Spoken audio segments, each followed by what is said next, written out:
O presidente Luiz Inácio Lula da Silva, PT, decidiu indicar o economista Gabriel Galípolo para a sucessão de Roberto Campos Neto na presidência do Banco Central. Galípolo, que atualmente exerce o cargo de diretor de política monetária da autarquia, ainda precisa ter a nomeação aprovada pelo Senado Federal. Se for aprovado, será o presidente do BC entre 2025 e 2028. Considerado um heterodoxo moderado, o mercado não vê em Galípolo alguém da bancada do PT, mas sim alguém bastante preparado para servir de ponte entre o mercado e o governo. Em abril de 2022, antes da campanha de Lula ao Planalto começar oficialmente, o economista chamou atenção ao participar de um jantar com empresários na companhia de Gleisi Hoffmann, deputada federal e presidente do Partido dos Trabalhadores. O evento, organizado pelo Grupo Esfera Brasil, reuniu nomes de peso do empresariado e mercado financeiro, como André Esteves, BTG Pactual, e Abílio Diniz, Grupo Península. Na ocasião, Galípolo já era visto como possível nome capaz de promover uma integração entre o então candidato à presidência do PT e o mercado. Ao que tudo indica, a postura heterodoxa em relação à economia e passagem pelo mercado financeiro são vistas como um importante fator de ponderação na interlocução do atual governo com o empresariado. Não é à toa que a capacidade de diálogo e convencimento junto a atores diversos são características destacadas por quem o conhece. O perfil fora da caixa do economista também chama atenção de ortodoxos de forma geral. Nesse sentido, defende conceitos econômicos desenvolvimentistas, como o apoio do Estado na industrialização e a crítica ao teto de gastos. Mas rejeita a oposição de políticas públicas ao setor privado, optando por concessões, parcerias público-privadas, PPPs, ou mesmo privatizações em determinados casos. Apesar de não ser filiado ao PT, tem relações com o partido há mais de 10 anos, quando ajudou, em 2010, na construção do plano de governo de Aloysio Mercadante, atual presidente do BNDES.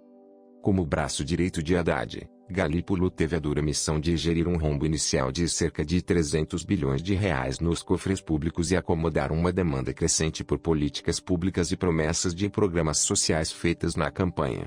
Poucos meses após ter assumido como secretário executivo do Ministério da Fazenda do terceiro mandato do governo Lula, Galípolo deixou o cargo para integrar a diretoria do Banco Central, por indicação do ministro da Fazenda, Fernando Haddad. A sua estreia no Copom coincidiu com a primeira queda da Selic desde que o ciclo de alta da taxa básica iniciou, em março de 2021.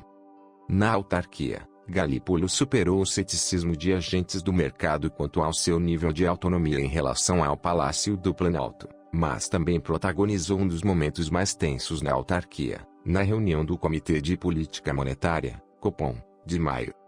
Na ocasião, a votação dividida pela redução da Selic em 0,25 ponto percentual, de 10,75% para 10,50%, gerou ruídos entre investidores, com integrantes indicados pelo governo anterior, de Jair Bolsonaro, PL, votando pela posição vitoriosa, e nomeados por Lula defendendo um corte mais forte, de 0,50%.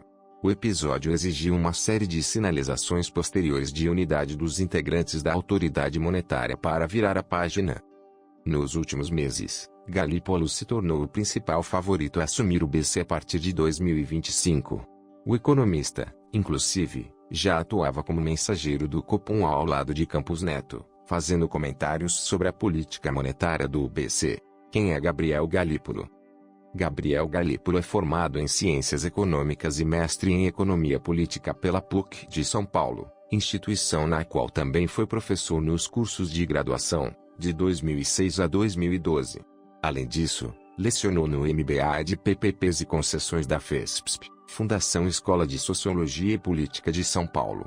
É também pesquisador sênior do Centro Brasileiro de Relações Internacionais, CEBRI. Sua passagem pela máquina pública teve início em 2007, no governo de José Serra, PSDB, em São Paulo. Naquele ano, o economista chefiou a assessoria econômica da Secretaria de Transportes Metropolitanos, e em 2008 foi diretor da Unidade de Estruturação de Projetos da Secretaria de Economia e Planejamento do Estado de São Paulo. De 2017 a 2021, Galípolo foi presidente do Banco Fator, instituição com expertise em parcerias público-privadas e programas de privatização.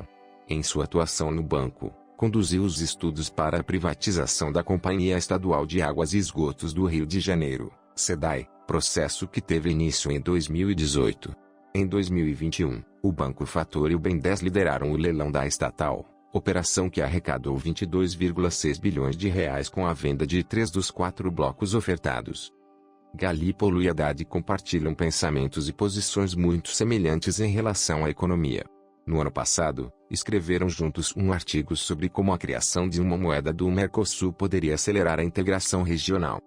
A ideia não seria o fim da moeda de cada país, mas sim eleger uma que pudesse ser utilizada nas transações comerciais e financeiras entre os países da América do Sul. O assunto não é novidade, pois o presidente Lula já havia abordado o tema em sua última passagem pela presidência. E, logo após a publicação do artigo de Haddad e Galípolo, Lula voltou a defender a ideia. Vamos voltar a restabelecer nossa relação com a América Latina.